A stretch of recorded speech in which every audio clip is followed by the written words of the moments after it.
Hey friends, welcome back to the channel. Today we are taking a look at the new Simon Hurley release, and we're going to make a card as well.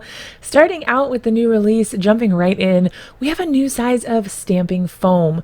This is a kind of moldable foam. It's a hard foam, but you can impress designs into it by using a heat tool. I just showed a comparison of the existing size, and then now there's this larger size as well. We also have two new colors of Lunar Paste. The greenish kind of color is Psych, and then we also have Minty Fresh. So these kind of have a metallic sheen to them, and you can use these with stencils or on their own to create really fun effects. We also have a new 6x6 layering stencil. This one is to create a really cool lemon branch design. On the back there, they've got a sample image for you so you can see what you're creating. And I think that that is a really cool stencil to have in your toolkit when you're making cards, especially for one of the stamp sets that's coming. We also have a really cool chevron stencil and a tiny circles stencil. Previously, we came out with a tiny heart stencil for the Simon Hurley Create line, and I love the addition of the tiny circles as well. We also have the pinstripes background stamp, and then this one, which is Folk Art Florals. These are red rubber background stamps. And we also have two 6x8 stamp sets in the release as well.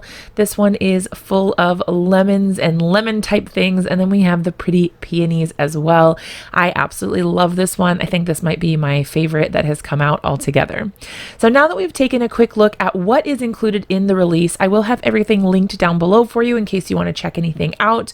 And using my links does help me support the channel and create free content for you. So if you're ever interested in snagging anything that you saw on my channel, definitely use those links. It doesn't cost you anything extra, but it does help me out.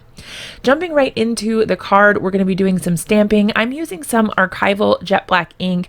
Now, I realized later that I should have used a different kind of ink, but at the time I was planning on using just the coordinating images that go with this stamp to fill in the color rather than coloring it with an alcohol marker.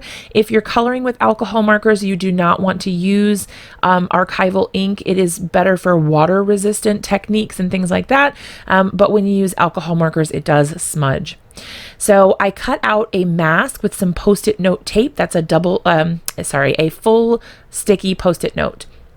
And I stamped the image on the post-it note and then cut out a mask to put over top of my stamped image on my white cardstock. And then I layered a stencil over top of that. I'm using the new Distress color Saltwater Taffy to blend on some pink. And then I actually grabbed some black soot. Now I know you're thinking, what in the world? Those colors probably don't look great together, but I think it kind of works. Having the little bit of black and a little bit of pink, and they just layer nicely together. I don't know. You let me know what you think. Is it weird? Did it work? I started using my Copic markers and quickly realized that the color was smudging because, especially with these light colors, you can see it very clearly. And the first color I used was G40, and it is an extremely light green, so you can definitely see the smudged ink in there. I did go back in with some darker colors, and I do have the colors linked below for you as well, in case you're wondering what I'm using for coloring the image here. Now, I kind of mixed and matched things a little bit for this. I started out by coloring with my Copic markers, and then when I realized that I was having the problem with the ink smudging and all of that, I switched over and filled in the image with the coordinating image from the stamp set. Now, Simon has designed these so that you actually don't even have to color, which is amazing. You can just line up the stamp here so that it's perfectly within those lines, and then you just fill it in with the color. I'm using the Saltwater Taffy again here, but you could definitely use a different color, and you could even layer up the colors so that you're using more than one and do it that way. I decided that I wanted to add a little something extra, but I didn't want to add it with a different ink color. So I decided to actually go right over top of my Distress ink with my alcohol marker.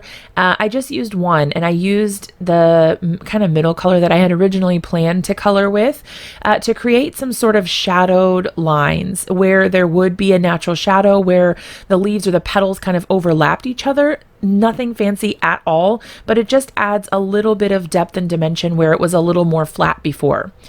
I put my mask back on top because I'm going to use some acrylic gloss spray. The color that I'm using here is Night, which is a nice dark blue. Black would have worked perfectly here as well, but just something a little different. So all I do is take the lid off and tap that over top of my project, quickly clean up the mess because I don't want this on my beautiful desk. And then I can peel off the mask there and look at our gorgeous background. There's just something magical about splatters, in my opinion.